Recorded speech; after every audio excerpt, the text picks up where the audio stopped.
Descentralización es la acción y efecto descentralizar. Este verbo se refiere a reunir varias cosas en un centro común o hacer que distintas cosas dependan de un poder central. Ante las recientes decisiones que ha tomado el presidente Andrés Manuel López Obrador, opositores y los frentes abiertos ante su gobierno consideran que el recién electo mandatario está centralizando el gasto y por ende el poder. Número uno, con la recopilación de recursos para que fluyan en una ideología distinta, la ideología del presidente. Y número dos, la implementación de figuras como los delegados, a quienes muchos consideran un peligro para los gobernadores en los estados de nuestro país. Muy buenas noches, bienvenidos a Corte Directo. Espero estén disfrutando de este excelente jueves con un clima bastante aceptable el día de hoy. Finalmente, les saluda Michelle Rivera, gracias por acompañarnos. Y el tema usted ya lo vio, ya vio la introducción. ¿Hay o no, se está centralizando o no el gasto y por ende el poder en nuestro país, en el gobierno de Andrés Manuel López Obrador? Y para hablar de este tema tengo, como siempre, a dos excelentes, y como lo hizo la vez pasada, también excelentes compañeros y colaboradores y colegas también para analizar este tema. Comienzo con Sofía Ortega. Bienvenida, Sofía. Hola, Michelle, gusto en saludarte. Gracias por la invitación de nueva cuenta. Dejaste buenas noches. Muy buen sabor de boca, sin duda, la última vez que estuviste con nosotros, así que muchas gracias por acompañarnos de nueva cuenta. Y Marco Polo, como te decía ahorita, no hay a Corte Directo sin Marco Polo, por favor. No, los datos duros de Marco Polo. Sí. Marco Polo, no, muchas gracias, de verdad. No, al contrario, gracias y me da mucho gusto saludarlas. Pues como ya lo mencionábamos, la introducción fue bastante clara y lo platicábamos al momento de ponernos de acuerdo justamente con el tema del día de hoy, por las decisiones que ya le mencionaba, el tema del gasto, pero sobre todo por las decisiones y las estrategias que está tomando el presidente. Pareciera que están siguiendo todas la línea y la estrategia de una ideología que al parecer, o todo indica, si no es su grupo político, son decisiones o la ideología que él mismo ha generado, ha creado.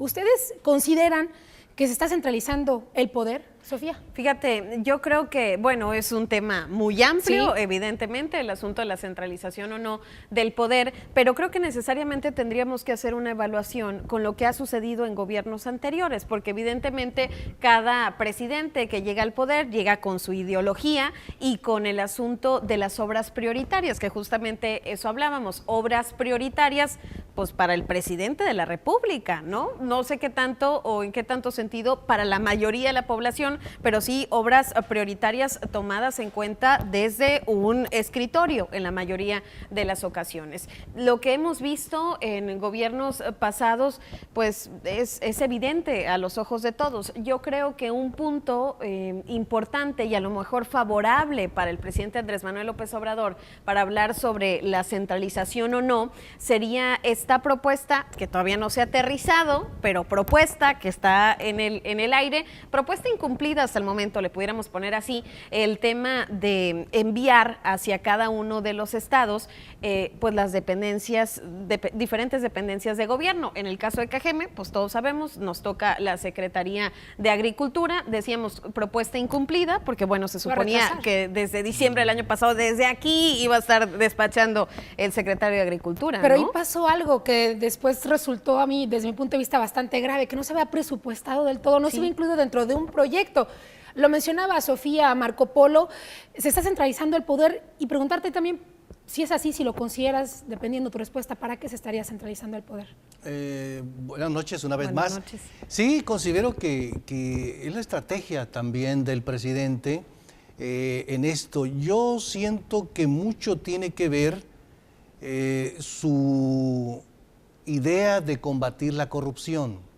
Creo que ahí está el meollo del asunto, en donde quiere tener todo el control hasta donde sea posible. Obviamente van a tener que saltar casos que no pueda controlar. Es muy difícil que la gente la tenga controlada en todas partes. Por eso los superdelegados en los gobiernos estatales, pero pues con un control que ha causado incomodidad a muchos sectores ya, y apenas es el principio. Ahí están los agricultores, están las estancias, hemos hablado varias veces de ello, pero sí creo que sea parte de su estrategia esto, la centralización, y además también aprovechando una coyuntura política que se está dando, a como decíamos la otra vez, lo comentaba, por el lado del PRI, que también están divididos. El PAN se conformó, se solidarizó, los senadores con los gobernadores entonces un bloque más fuerte, pero creo que en base a su estrategia de combate a la corrupción viene ese control que quiere tener, no quiere dejar nada a las dudas o que se pueda salir de control, ¿no? La verdad es que la manera en la que está gobernando con todo y que lleva algunos meses al frente de nuestro país, Andrés Manuel López Obrador, algunos ya lo han calificado a Morena como un partido hegemónico que se va a convertir en un partido hegemónico y que él podría ser incluso hasta un dictador o adoptar la figura de un dictador, porque todo lo que emana de este círculo llamado hegemonía pues arroja siempre un personaje que concentra todo el poder y muchos consideran que así lo es. Yo escuchaba el día de ayer un debate muy interesante entre una persona que me parece que ha acompañado, estuvo en el 132 hace tiempo, que ahora es pues alguien, un militante importante en Morena, pero además el principal aplaudidor de Andrés Manuel López Obrador, que es Antonio Atolini, con un periodista en el que decía que no estaba mal hacer hegemonía en el caso de Morena y Andrés Manuel López Obrador. Pero hay una ideología de por medio. ¿Qué les parece si nos vamos a una pausa? Claro. Sí, claro. Y regresamos hablando justamente de la ideología del presidente?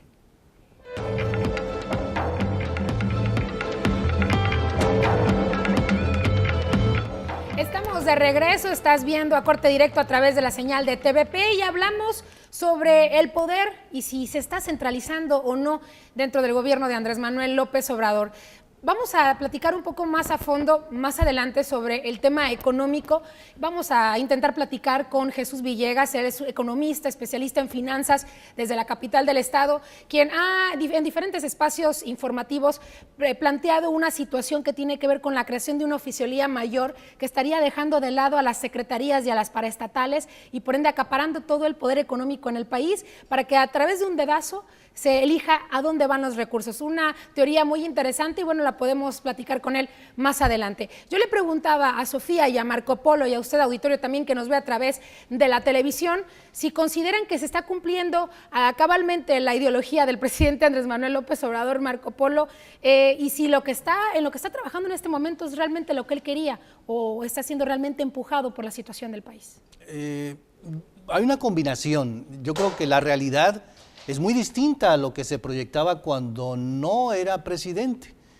Tiene que ajustar sus estrategias en el camino porque se ha encontrado con una serie de cosas, pero al final creo que no ha perdido el rumbo de lo que quiere. Si bien es cierto el combate a la corrupción, que es su bandera principal, le ha llevado a una serie de abrir diferentes frentes que le han dado una serie de problemas y que apenas a lo mejor van empezando muchos de ellos por las manifestaciones que se puedan esperar todavía más. Ahí están los agricultores, están los del refugio de mujeres, fondo minero, en fin, una serie. Y no ha perdido ese rumbo que considero yo que lo lleva muy claro, el combate a la corrupción, pero sí ha ajustado algunas cosas. Siento que el tener ese equipo compacto que también se ha cuadrado con él, le ha permitido salir adelante un poco, ¿no? Algunos funcionarios han estado pues siguiendo muy bien al pie de la letra sus instrucciones, porque una cosa es lo que ellos planean también y otra cosa es lo que él decida. Ahí está el caso de los diputados federales cuando aprobaron la Guardia Nacional y que dijo, no me gustó mucho. Entonces, tiene que hacerse algunas modificaciones y se hicieron. Yo creo que sí es interesante y lo veíamos, por ejemplo, en el caso de Baja California y me voy a ir con el tema del partido y que está fresco, no puedes tampoco negar que perteneces a un movimiento que te impulsó también, aunque sabemos que lo que impulsó el movimiento fue la propia figura de Andrés Manuel López Obrador. Sí. Creo que es importante, son importantes los contrapesos dentro del Congreso de la Unión y del Senado de la República y el claro ejemplo fue la decisión de la Guardia Nacional, como bien mencionaste. Pero detrás de todo esto y el impulso sin duda y el motor para que se convirtiera en presidente es la ideología de Andrés Manuel López Obrador y lo platicamos en algún programa también, el tema de la cartilla moral, eso es parte de la ideología del presidente. Sí, necesariamente. Bueno, hablamos de un presidente que tiene años recorriendo todo el país, haciendo campaña, que ha conocido muy bien cuáles son los puntos que más le duelen a cada estado, eso la verdad hay que reconocérselo y que pues justamente con eso y con esa ideología que él maneja de no robar, no mentir, no traicionar, no a la corrupción, pues ha venido surgiendo toda la ideología y justamente lo decías, Michelle, sí, evidentemente un candidato que ha formado un partido y no al revés, ¿no? Es lo que vemos en Andrés Manuel López Obrador. Con respecto a lo que le decías a Marco Polo, yo creo que han sido únicamente en algunos puntos muy marcados que han generado manifestaciones donde se ha visto un cambio en el discurso que se presentaba anteriormente y las acciones que hemos visto, ¿no? Porque en la mayoría de ellos, pues sí hemos visto un seguimiento. En el asunto de las estancias infantiles,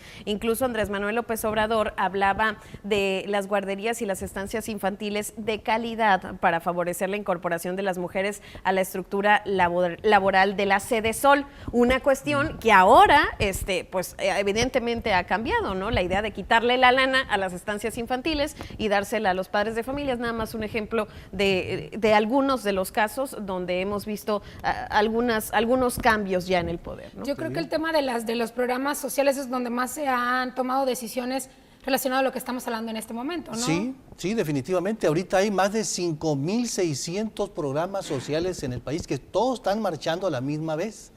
Y es ahí la gran controversia.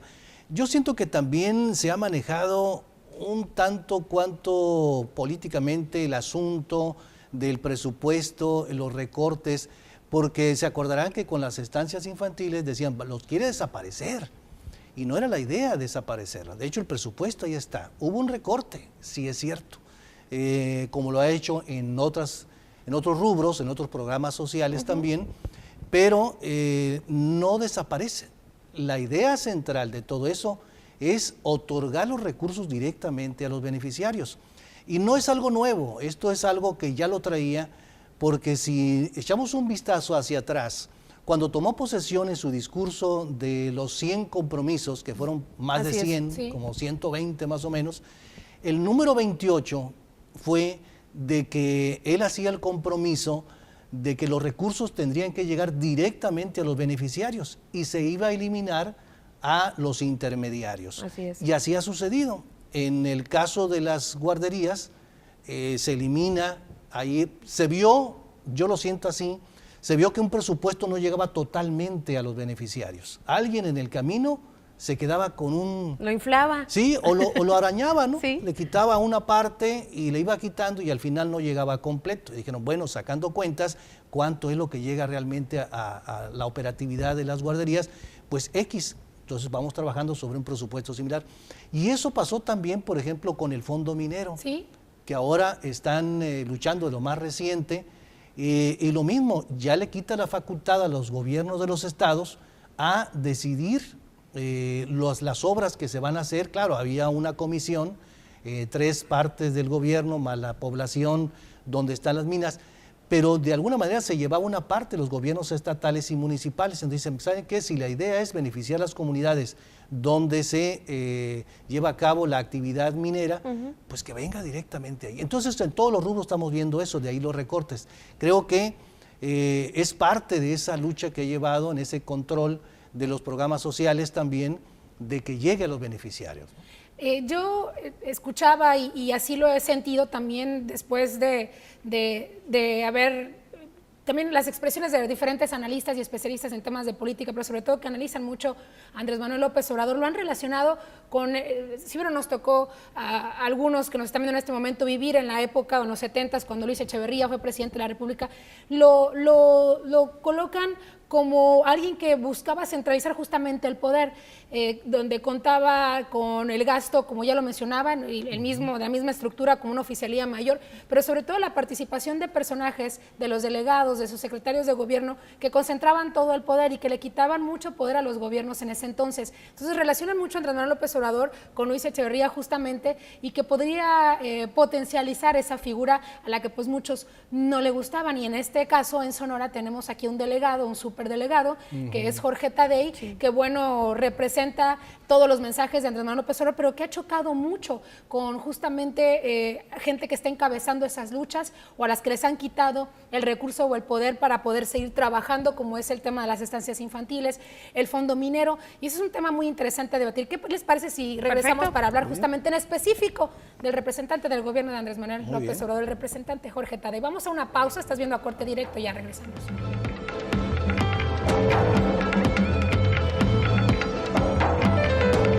Estamos de regreso, gracias. Me acompaña Sofía Ortega, me acompaña Marco Polo, a las personas que se van incorporando apenas a nuestro espacio. Muchas gracias y bienvenidos. Yo soy Michelle Rivera, gracias por acompañarnos. Antes de irme a la pausa, platicábamos sobre la representación del gobierno de Andrés Manuel López Obrador aquí en el estado de Sonora, depositada en Jorge Tadei, una persona que ha trabajado en izquierda por muchos años, investigador y que tiene su ideología también incluso muy similar, o es la etiqueta perfecta de la izquierda en nuestro estado. Sin embargo, algunos no lo consideran como el perfecto representante del gobierno por las actitudes que ha tomado ante estos problemas que vienen surgiendo a partir de las decisiones que ha tomado el gobierno de Andrés Manuel López Obrador. ¿Ustedes creen que el desempeño de Jorge Tadei pueda eliminar, fulminar o a lo mejor entorpecer un poco el ejercicio de gobierno del Estado? Sí, sí lo creo, que pueda ayudar o empeorar esa situación, ¿no? Decías y dejabas el tema, Michelle, antes de irnos a la pausa, que esto ha causado escozor entre diferentes personas en el gobierno del Estado y a nivel nacional, hablando de cada uno de los superdelegados, como son mayormente conocidos. Y digo, es evidente, pues no cualquier delegado de X cuestión, luego llegan y te quitan el poder. Digo, es evidente que todo mundo pegaría de gritos en ese sentido. Pero sí creo que pues Jorge Tadei tiene que ser muy cuidadoso en las decisiones que se vayan a tomar en el estado de Sonora, porque incluso en el mismo partido, en Morena, pues ya hay algunas relaciones ríspidas que hemos venido observando, incluso desde que se anuncia que él sería el delegado en el estado. Entonces, yo creo que apenas han sido muy cortas y apenas pocas las participaciones de Jorge Tadei en lo que tenemos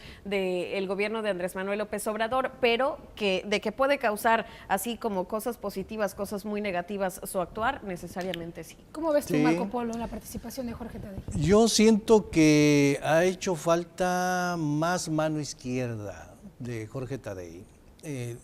Me llamó mucho la atención cuando hace poco, un par de semanas, su discurso era: yo soy el delegado, como que quería convencer a propios y extraños de que él era, que los demás eran subdelegados o tenían otra función. Entonces, algo pasó al interior, efectivamente. Entonces, si esto se está dando así al interior, también al exterior se le ha complicado en diversos temas. Se ha complicado a la hora de abordarlos con los medios, pero también con relaciones. Él había dicho del principio que iba a mantener una cordialidad con la gobernadora, después de aquel enfrentamiento que hubo con los diputados locales de Morena, que fue duro ese enfrentamiento para arrancar, y que iba a ser un puente de comunicación, pero no ha sido del todo. Yo creo que le ha ganado más. Dicen que es mecha corta. Es muy mecha corta, sí. Que tiene una mecha muy corta, entonces que se enoja muy fácilmente, y creo que esa podía ser la diferencia. Sí, nos tocó, y lo voy a mencionar, creo que es importante para un poco pues desvelar, sí, y poner a la gente en contexto. Me ha tocado estar en conferencias, en ruedas de prensa que ha ofrecido en su oficina, en donde sí se le ha cuestionado. Es muy fácil, naturalmente, sobre todo por la experiencia reciente de temas de corrupción, señalar al PRI, señalar al PAN, sobre todo al PAN, que salió recientemente del poder, pero hay compañeros que lo cuestionaban ya incluso por Morena, y eso le ocasionó un momento muy estresante a Jorge Tadei. ¿Se enojó luego? No, se puso de pie y puso las manos en la mesa y a pegarle a la mesa. Yo estaba de verdad impactada. Yo solamente iba a saber por qué no se va a instalar en Cajeme la SADER, ¿no? Sí. Y me llevé una serie de como 10 notas, todo un espectáculo. Yo no lo conocía de esa manera. Me pareció que le faltaban muchos datos, no sé si en su equipo de trabajo radica proporcionarle esa información para que él esté al tanto y esté atendiendo puntualmente las necesidades y esté cumpliendo sobre todo el mandato del presidente, ¿no? Que es atender, dar solución, pero ser cercanos a la gente y ser sensibles. Me parece que ese ha sido el mensaje, y yo creo que a Tadei le está faltando un poco en ese sentido. Y en el tema de los programas, ya lo mencionamos, por ejemplo, en el fondo minero, pues ya se formó una especie de frente en el gobierno con el gobierno del Estado, algunos congresistas, algunos municipios a los que pues les sirve mucho obviamente este recurso, pues poder hacer cambiar de opinión al presidente respecto a este tema, ¿no? Antes de que llegue al Congreso de la Unión o que se ha publicado alguna decisión en el Diario Oficial de la Federación, ¿no? Sí. Pero así como el fondo minero, pues están el resto de los programas de la misma manera, me parece, Sí, ¿no? Y se claro. requiere demasiada sensibilidad. Y mira, ahora que venga el presidente a Hermosillo, se va a saber qué tan buena relación tiene y la información que le proporciona el presidente por el discurso que vaya a dar. Entonces, porque se va a encontrar con varias situaciones, ya lo dijo la gobernadora, ¿no? Las tarifas, esa es una de ellas, que es una de las preocupantes, y también las estancias infantiles. Pero obviamente habrá más, y se esperan algunas protestas. Entonces, vamos a ver qué es lo que le informa Jorge Tadei sobre esto. Hay que sumarle a esto lo que está ocurriendo en el plano educativo. También. Los paros nacionales en CECITES acá en Sonora y Covach, que están a la espera de estos recursos que también fueron recortados, insisto, con el objetivo, después del objetivo de centralizar o de canalizar, o ya no le sabemos qué, a ver si nos dice ahorita Jesús Villegas qué está pasando exactamente, y si es la Secretaría de Hacienda y Crédito Público quien está concentrando todo este recurso. Sí, fíjate, bueno, es evidente para los chavos que nos están viendo, a lo mejor ahorita los papás de los chavos del Covach, bueno, el día de hoy, el día de mañana, no hay clases en todo el estado, y por lo menos en 23 estados más, 24 estados más de la República, por estos recursos ahí en el tema de educación superior. Sí, Michelle, hay un debate en ese sentido, porque, bueno, lo que dicen las autoridades, por ejemplo, del Covach, ellos mencionan que dentro del presupuesto no detectaron ese tipo de recortes, ¿no? Pero que algo pasó, al parecer, en el camino con respecto a el otorgamiento de recursos desde la Secretaría de Hacienda hasta pues las escuelas de nivel superior, donde se dan esos recortes que dicen, bueno, son recortes que afectan directamente al bolsillo de los trabajadores, y hablaban sobre todo de remuneraciones como son el aguinaldo, ¿no? Donde ya se llevan las mayores afectaciones, y es por eso que han tomado esa decisión de paralizar las labores lo decías, en el CECITES el pasado lunes, y ahora en el Covach el día de hoy y el día de mañana, y decían el lunes próximo habrá una reunión con el gobierno federal para ver qué es lo que pueden negociar, y entonces va a ver cuáles son las acciones que se van a tomar, si se mantiene la huelga o no, o qué es lo que van a hacer al respecto, ¿no? En el tema de las estancias infantiles, en el tema de Pemex, en el tema de la gasolina, se trató de un tema de corrupción, pero ¿qué pasa en el plano educativo, Marco Polo? No ha habido un argumento directo del por qué no ha bajado el recurso para estos planteles, ¿no? O estos frentes educativos. No ha habido incluso yo me he dedicado a ver qué es lo que pasó, cuál es ¿Dónde están? el fondo, ¿sí? Sí. Lo único que pude sacar, si acaso una conclusión muy personal, es que si nos atenemos a anteriores sexenios, los meses de enero y febrero son donde no se movía nada, absolutamente nada de cada año. Y mucho menos, por ejemplo, en el sexenio... El tema de recurso. Sí, el recurso, que no les llegaba incluso a los maestros. Sí, Hubo ya maestros con protestas del Covach, de otras preparatorias, porque no les llegaba, incluso hasta agosto del año pasado, que fue el último del sexenio de Enrique Peña Nieto. Entonces había incertidumbre en eso. Entonces quiero pensar que se trata de eso, el arranque de un año como los han sido siempre. Enero y febrero no hay nada, dice. Los proveedores siempre están así esperando, y se me tengo que esperar a llegar a marzo para poder ver si me van a pagar. Entonces, quiero pensar que puedo hacer eso. Así es, nos vamos a ir a una pausa si me permiten. Si usted se tiene que mover de casa, ya estamos en Facebook, en las noticias Obregón. Búsquenos y sintonícenos desde donde ande. Conéctese. Por favor, no manejando, por favor. Vamos a irnos y regresamos ahora desde el planteamiento económico.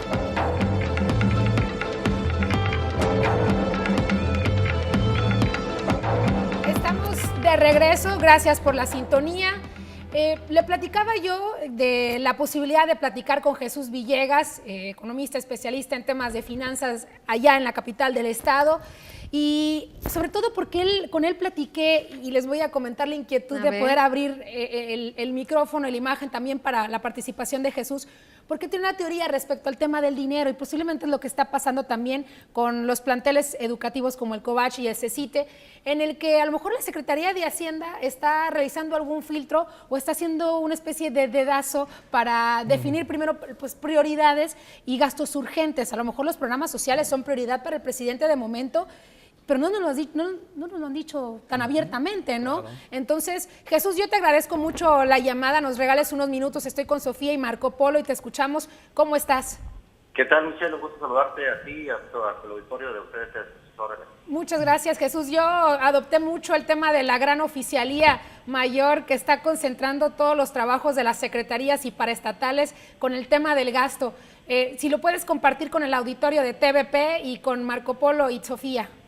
Claro que sí, con gusto, Michelle. Pues básicamente estamos hablando que si vemos los antecedentes de Carlos Ursúa cuando estuvo en la jefatura de gobierno junto con Andrés Manuel, y básicamente también todo su historial académico y profesionista, es una persona sumamente dura, sumamente apegada a los métodos, sumamente estricto en el tema del manejo de dinero. En ese sentido, al momento de que se concentra básicamente la responsabilidad en la Secretaría de Hacienda de la mayor parte de las secretarías y los programas, obviamente estamos hablando de que prácticamente es una metodología en la que si no tiene el palomeo básicamente la Secretaría de Hacienda, pues las cosas no caminan. En ese sentido, obviamente tienen prioridad sobre todas las cosas los que son los principales programas pues de bienestar, los programas más importantes de la agenda de Andrés Manuel. Sin embargo, el resto de los programas obviamente bajan a una segunda prioridad, y en ese sentido pues vemos cómo ha sido lento en muchos de los casos el devenir de los recursos federales.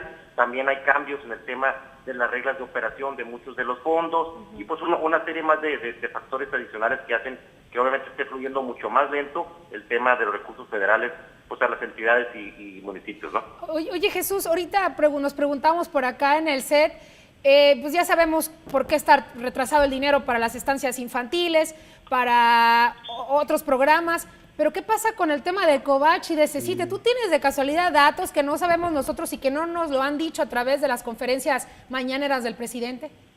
Pues básicamente ahí la información con la que hemos ahí corroborado con algunas personas relacionadas ahí con la Secretaría de Hacienda precisamente, tiene que ver con el tema de revisión de la aplicación de muchos de estos fondos federales. Ha habido también un tema de, obviamente, que se está priorizando el tema de lo que sería el suministro directo de algunos de los incentivos, y en este caso, obviamente, estamos hablando de que se va a ver afectado, obviamente, pues la mayor parte de los recursos de las instituciones públicas, en este caso educativas. Por supuesto que hay un discurso político en el que no se habla obviamente de estos recortes.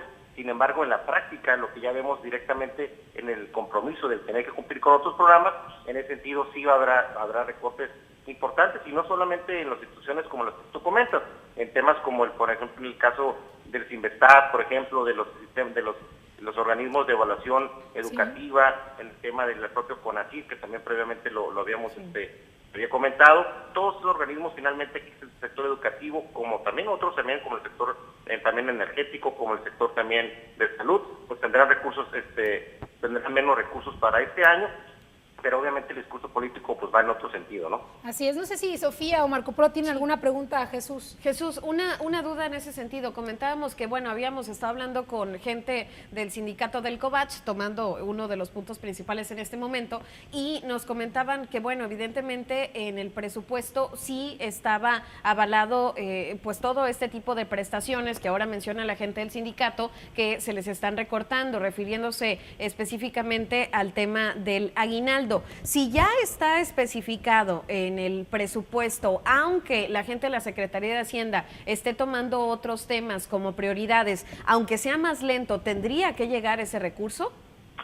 Finalmente, o sea, teóricamente, porque está plasmado en el presupuesto, sí. La realidad es de que se habla ya también en los pasillos de la Secretaría de Hacienda y también en el propio Congreso, de que tendrá que haber durante las próximas semanas, tendrá que haber ya un primer ajuste importante a este presupuesto. Estamos hablando de que las variables principales también que tienen que ver con el tema, por ejemplo, de crecimiento y algunos de los otros indicadores importantes también macroeconómicos, obviamente van a empezar a sufrir ciertos ajustes, y también está el tema de la recaudación. Obviamente el impacto, al final sí vemos el impacto que tuvo el tema del huachicoleo, apenas se va a empezar a medir en el tema de la recaudación, el tema del IEPS. Obviamente al no haber suministro de gasolina, estamos hablando de un hoyo muy grande que va a haber de la captación del IEPS, y si nos vamos de esta forma, en diferentes rubros de captación de recursos, por supuesto que hay una tendencia en la baja. En ese sentido, los presupuestos forzosamente se van a tener que ajustar. Es algo que obviamente públicamente todavía no se está platicando, pero finalmente habrá menos recursos públicos, y de esta manera se van a tener que hacer recortes importantes. En ese sentido, Carlos Ursúa y todo su equipo de Hacienda pues están previendo, y por lo mismo están conteniendo muchos de los recursos y muchos de los temas comprometidos, a pesar de que ya están presupuestados, ¿no? Ahora, Jesús, en este escenario, ¿cómo ves en este momento la economía del país? ¿Y cómo ves también la economía de Sonora? En este escenario que estamos viviendo ante recortes, pero que también, pues dice el presidente, son medidas que tendrán beneficios más adelante. Pero en este momento, ¿cómo ves la situación? Sí, definitivamente si lo vemos en el tema macroeconómico, en el tema nacional, sí obviamente allá hay una tendencia en este momento a un crecimiento menor. De hecho, el propio Banco de México de manera oficial ya bajó lo que sería la expectativa de crecimiento tanto para este año como para el próximo año. En ese sentido sí hay una expectativa de menor crecimiento y por lo tanto de menor actividad económica. Eso ya es una realidad. Ahora, si hablamos en el tema ya específico de Sonora, pues también es algo más dramático porque estamos hablando también de que el Estado ha sido pues prácticamente, ha estado muy castigado en el tema del gasto público. Prácticamente tenemos un Estado que no está realizando obra importante, programas importantes del gobierno, ni tiene inversión importante en infraestructura realmente de manera que se note en las economías del Estado y los municipios. Estamos prácticamente las finanzas del Estado están muy golpeadas, no se habla de programas realmente de fondo para captación de nuevos recursos en este sentido, y creo que la situación, sobre todo en el tema del Estado, creo que va a recrudecerse en los próximos meses, y estamos hablando también que mucho nos han quedado a deber en este sentido a todos los sonorenses, nuestros legisladores federales. Yo creo que los legisladores federales prácticamente están pasando inadvertidos, prácticamente no sabemos absolutamente nada de gestiones que estén realizando en este momento importantes y prácticamente están con la cabeza agachada prácticamente a lo que le estén diciendo, en este caso, pues el presidente y su equipo económico, ¿no? Ahora, también porque le quitaron ya la labor de gestoría a los diputados federales por aquello de los moches y le dejaron la batuta a los diputados locales. Ellos serán los gestores precisamente ante el gobierno federal. Así es, y si vemos ahí, desafortunadamente, pues el tema pues de lo que serían las capacidades evidentes de gestión de los diferentes diputados y lo que sería una experiencia previa que prácticamente pues es inexistente en muchos de ellos, no tienen una experiencia previa sobre el tema de gestión de recursos, y ahí es donde yo creo que pues ahí tenemos ahí un cuello de botella importante en cuanto a la posibilidad de que pueda gestionarse mayores recursos y que pueda haber realmente pues una voz fuerte que realmente exija al gobierno federal. Prácticamente el nivel de exigencia hacia el gobierno federal va a ser nulo prácticamente, están con la cabeza, como te digo, prácticamente agachada, y el propio gobierno del estado aparentemente estaría como a la expectativa sin también realmente verse realmente una demanda hacia mayores recursos para los programas importantes del que requiere el estado en todos los rubros, ¿no? Claro. Y es que lamentablemente se tiene que atravesar el tema político y la mano blanda también, ¿no? Ante un nuevo gobierno que está ejerciendo un poder como es el de Andrés Manuel López Obrador. Me gustaría hacerte esta pregunta, incluso un tanto atrevida, Jesús, pero te quiero aprovechar en la línea telefónica para cerrar. Estos movimientos que se han dado recientemente, ¿consideras que son por decisiones ante la falta de experiencia de gobernar un país o porque probablemente pueda después en un futuro representar indicios que se podrían estar incluso desviando recursos para los procesos electorales? Se vienen campañas el 2 de junio. ¿Hay alguna línea o te han platicado por ahí sobre alguna línea que se estuviera marcando para ejercer también el recurso de esa manera?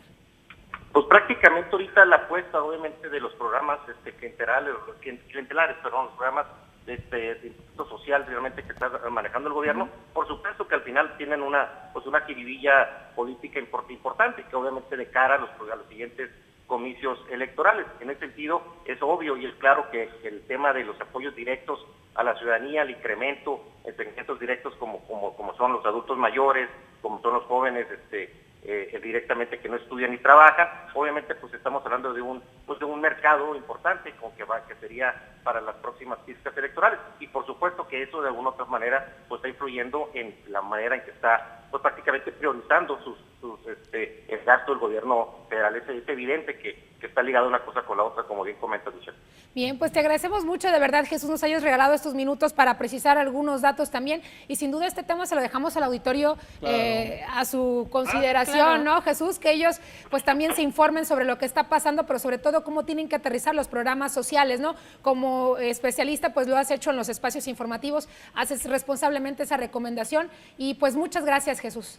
No, como siempre, un gusto saludarte, Michelle, a ti y a tu auditorio, también ahí a tus compañeros, y como siempre, a sus órdenes para cualquier tema relacionado con, pues precisamente con esos temas que impactan realmente, pues pues a todos, prácticamente en el bolsillo y en el entorno económico de todos nosotros. Así es. Gracias, Jesús. Gracias. Que tengas una excelente noche. Gracias. Un gusto saludarlos. Gracias. Nos vamos a ir a una pausa y si me permiten, él dejó algo sembrado que me gustaría platicar con ustedes. Se estaría reclutando a través de la entrega de recursos a gente que después podría ser un buen impulso en un proceso electoral. ¿Qué les parece si hablamos de ese tema regresando?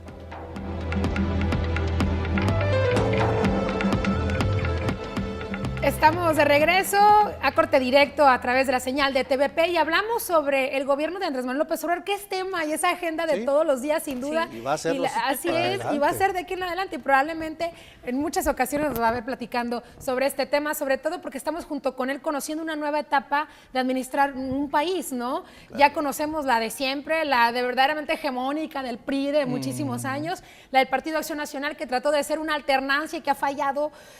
Yo no conozco, a excepción de Cloutier, dentro de su partido, donde haya imperado, pues, una ideología que de verdad ha convenido a las masas en una democracia. Y bueno, ahora estamos con Andrés Manuel López Obrador, donde ya desglosábamos si era o no una ideología, pero la gente votó por él, independientemente de lo que yo diga, o lo que diga Sofía, o lo que diga Marco Polo, y se le está dando. Pero dicen que lo que no es correcto es dejarle el beneficio de la duda, sino seguir y mantener la exigencia, así como se debe hacer con el PRI y el PAN o quien llegue al poder en el futuro. Y hablando un poco de procesos electorales, por ahí al final le dejaba plantada la duda a Jesús Villegas sobre si justamente es una política clientelar lo que se está haciendo, o un gobierno clientelar, el entregar apoyos a esos sectores vulnerables que posiblemente en un futuro puedan representar votos. ¿Cómo ven? Sí, pues, ¿quién no haría eso? ¿Quién no lo ha hecho, no? Sí, ¿quién no lo ha hecho? Claro. Entonces, yo creo que muchas de las políticas públicas que se han realizado en anteriores gobiernos, ya sea federales, estatales o municipales, van enfocados a eso. Yo creo que el anterior presidente municipal trabajó enormemente para que fuera otro de su partido el que quedara al frente, y lo mismo está haciendo la gobernadora, ¿no? Y más ahora cómo se da esto. Pero también me queda a mí una duda, si estos programas tienen ese sentido, que va encaminado, que tiene toda esa figura, porque lo comparo con la popularidad del presidente en este momento. Yo creo que no ha bajado, ha subido su popularidad, con o sin programas, ha estado subiendo. Uno de los casos singulares, sin duda, de nuestro país es lo que va a ocurrir en las próximas elecciones. Y voy a dejar de lado el tema de Puebla, que es especial. Puedo irme a Baja California, por ejemplo, en donde Morena, de manera interna, hizo una elección a modo donde arrojó candidatos y donde militantes de Morena se inquietaron tanto que decidieron separarse de su partido y decir: nosotros vamos a apoyar el gobierno federal de Andrés Manuel López Obrador, pero no queremos permanecer en este Morena que eligió, como eligen el resto de los partidos, a sus candidatos. Pero lo más interesante es que con todo y los desencuentros internos que tiene el partido en Baja California, la popularidad del presidente, sin duda, y lo han contado muchos especialistas, analistas y encuestadores a nivel nacional, va a ganar Morena, porque la figura del presidente sigue siendo muy positiva dentro del electorado. Sí, y en la mente de mucha gente está en que ya no quiere que regrese el PRI ni el PAN. Entonces, en esa medida, a pesar de que cometa errores, aquí está el caso de Cajeme, es un caso también muy parecido. Dice: oye, nos estamos viendo con dificultades con el alcalde, pero lo seguimos respaldando por Morena. Vamos en esa cuarta transformación y esperar a que venga. Yo lo comentaba la otra vez, decía, Morena eligió a muchos personajes sin saber que eran potencialmente ganadores, o muchas veces nada más para llenar huecos. La idea era que todos apoyaran a Andrés Manuel López Obrador. Así es. Esa era la idea, que ganara Andrés Manuel, ya no importaba si los demás no lo hicieran, pero que todos lucharan por eso. Pero vino esa ola sorpresiva para todo el mundo, hasta el mismo Andrés Manuel López Obrador, y ganó en muchos estados, como en el caso nuestro. Entonces, ¿qué es lo que viene ahora para Morena? Ya debe consolidarse. Va a buscar personajes de peso, ahora sí, que le reditúe pues permanencia en el poder por mucho tiempo. Ya no va a seleccionar como lo hizo anteriormente. Han cuestionado mucho a los diputados emanados de Morena, por así llamarlo, por la elección que se dio pero sobre todo los han cuestionado por las capacidades, ¿no? Sí, claro. Bueno, tenemos personajes de todo tipo, Sí. ¿no? Después de esta Pero elección. Cajeme Sí. se lució, ¿eh? De todo tipo. Usted ya No, sabe sí. seguramente a quién nos referimos. Evidentemente, yo creo, completamente concuerdo contigo, Marco Polo. Algunos decían, órale, gané, ¿no? Sí. O sea, no me lo esperaba, incluyendo varias personalidades directamente de Cajeme. Pero sobre el punto que tocabas, Michelle, ¿es meramente campaña nada más para traer votos o no? Bueno, evidentemente todos los gobiernos lo han hecho, normalmente lo hacen casi cuando van a salir, y entonces sí empezamos a entregar todos los recursos que tenemos para jalar votos y tratar de continuar en el poder. Esa es una acción que se ha presentado en nuestro país desde hace mucho tiempo, pero pues hay algunos programas sociales que yo creo firmemente que eran muy necesarios aplicar en México. Al iniciar, sobre todo al iniciar una administración, como es, por ejemplo, el apoyo a los adultos mayores. Yo creo que es uno de los programas más sentidos. Seguramente habrá gente que nos esté viendo en este momento que concuerde con eso, porque era uno de los sectores más olvidados. Ha habido controversia, por ejemplo, en los apoyos para los llamados ninis, ¿no? Como que ha generado más como que no han controversia terminado de ahí. aterrizar muy Sí. bien la estrategia para ellos, ¿no? Pero en el programa para adultos mayores, por ejemplo, creo que ha sido uno de los programas más sentidos y más necesarios. Así es, Sofía. Nos vamos a ir, Marco Polo, a una pausa, la Sí. última, para regresar ya con las conclusiones Muy y bien. despedirnos. Regresamos.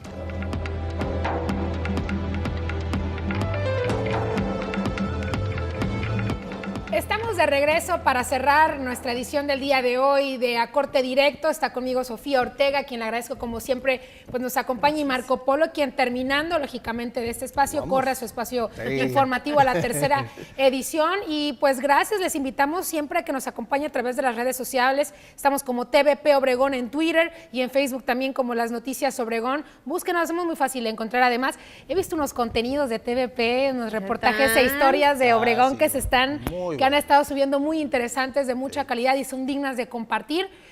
Ustedes, sobre todo en Cajeme, que están muy arraigados, ¿no? Sí, cómo no. A su cultura, a sus tradiciones. En lugares como Hermosillo, bueno, viven gente de todas partes y hay gente por ahí tratando de salvar eso, pero si yo puedo rescatar y hablo de muchas cosas maravillosas de Cajeme, por supuesto, cuando voy para allá, pero una de ellas es eso, el arraigo que tienen para con su ciudad, y yo creo que TVP, ¿no? la identidad, y creo que TVP está abonando a eso, justamente con los productos que está subiendo ahora mismo en las redes sociales, así que des una vuelta y comparte, seguramente le va a gustar las historias que verá a través de las redes sociales. Cierto. Y bueno, ya para cerrar A Corte Directo del día de hoy, donde hablamos sobre la centralización del poder y el gasto, no lo estamos afirmando, es una pregunta hacia usted y hacia los colegas que tienen su opinión. Pues una conclusión sobre este tema, si ven, ya les decía yo, el beneficio de la duda, aunque dicen que no es bueno, o cómo ven que vaya a cerrar este año, en su primer año, el presidente Andrés Manuel, y si ustedes consideran que está tomando una decisión en general, como lo hizo con el tema de la gasolina, una decisión pues muy cuestionada, una estrategia cuestionada, pero que le puede salir bien también. ¿Cómo ven? Quien desee comenzar con una conclusión. Yo creo, Michelle, y coincido con Marco Polo, así como iniciábamos este espacio, que ha sido una decisión que tiene toda la tónica de abatir los niveles de corrupción que son evidentes y que nos tienen hasta el cuello en el país, pero además creo firmemente que a nosotros como sociedad nos toca la tarea pues de hacer una sociedad mucho más fortalecida y mucho más exigente, ¿no? Para que llegue quien llegue y el color que llegue al poder con la popularidad que sea, pues haya mecanismos para que nosotros seamos quien designemos cuáles son aquellas obras prioritarias y no que cada quien las ande cambiando con respecto a su punto de vista al respecto, ¿no? Creo que ahí pues tenemos esa responsabilidad, no nada más de ir a poner el voto a las urnas, sino después ser vigilantes y además pues exigirle a los gobiernos respuestas al respecto, ¿no? Creo que el ejercicio que se acaba de vivir en el 1 de julio fue un ejercicio interesante con respecto a los resultados que se dieron, pero que sí, no podemos quitarnos esa responsabilidad y en este caso Andrés Manuel López Obrador, pues evaluar todas las decisiones que se siguen tomando, las propuestas que se hicieron, que verdaderamente se cumplan y ver cómo funcionan dependiendo de cada región, ¿no? Así es. Como ves, Marco. Bueno, yo creo que si bien es cierto puede tener un sesgo clientelar estos programas sociales, También es cierto que hay que reconocerle que habían estado olvidado ese estrato social de la población. Sí, claro. Muy Que es olvidado. la mayoría de Sí. la población mexicana. El anterior gobierno se encargaron de abrir esa brecha aún más Sí, claro. entre pobres y los que más tenían y los que menos. Entonces hoy se les empieza a redituar algo. A lo mejor de lo que se estaba yendo en corrupción está llegando allá. Muchos dicen, pero oye, regalar dinero, hombre. Pues sí, pero otros se lo llevaban a su bolsillo. Entonces, de que se lo lleven al bolsillo, que lo regalen, pues... Y si tiene un fin clientelar, pues ya lo veremos al final Sí, de cuentas. sí, claro. Pero por otro lado, yo siento que hay una gran pifia para mí de Andrés Manuel, es el perdón a la corrupción del pasado. Creo que eso Los está quedando de ver sí, muchísimo. nos está quedando de ver ahí. Porque todos deseábamos que llamara a cuentas a Peña A Nieto. Peña Nieto, claro. Entonces, ¿verdad? De lo más cercano.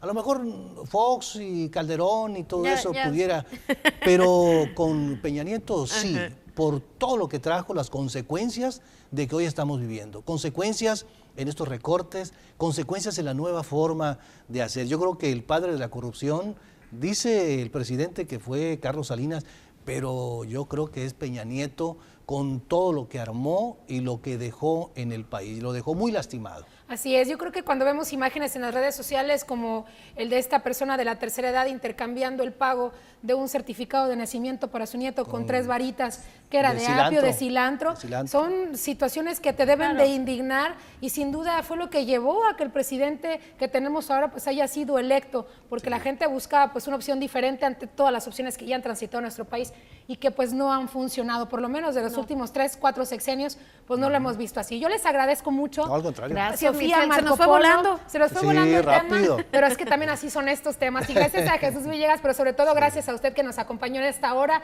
de A Corte Directo. Sin duda nos veremos la siguiente semana y espero no platicando de tragedias sobre Sonora, sino de temas pues mucho más propositivos, ¿no? Sí. Pero con la grilla de por medio que siempre le pone sabor. Yo soy Michelle Rivera, que tenga una excelente noche y quédese con la programación de TVP. Sigue la tercera edición de las noticias.